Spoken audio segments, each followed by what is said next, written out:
Oliver Sloup from Blue Line Futures in Chicago. Oliver, thank you very much for coming on. I know you're busy, and this is a busy Thursday or Friday Eve, I like to say. But what's top of mind to you? What are you looking at? Anything to stick out?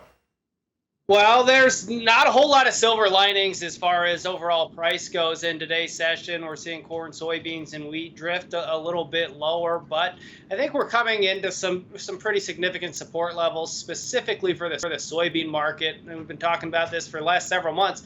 There's a gap from July 26th that is still open. That comes in at 13.49 and a quarter. I believe today's low was 13.50. So for all intents and purposes, I think that we can consider that gap pretty much filled.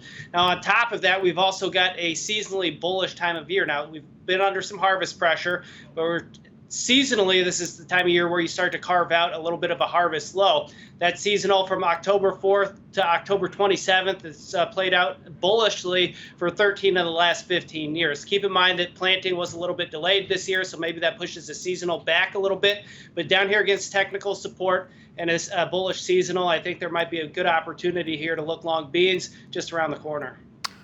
Well, I'm glad that we're ending with you because that was a rather positive outlook. It hasn't been the case throughout the rest of the day. What are your thoughts then on some of the outside markets? But the dollar, I mean, that's got to affect things too, doesn't it? The dollar is going to continue to be a key driver in a lot of commodity markets. It has been recently, certainly garnered a lot of attention. And I think the dollar and the rates and the Fed are going to continue to be controlling money flow across all of these markets. We got a big jobs number tomorrow morning, which will have a big impact on the dollar and rates and thus commodities as well. So I don't expect the volatility to go anywhere anytime soon. So buckle up and just be prepared to manage risk. I don't think it's going in. I mean, look, as long as we've got inflation above 7% in this country, volatility ain't going anywhere, as they say. All right.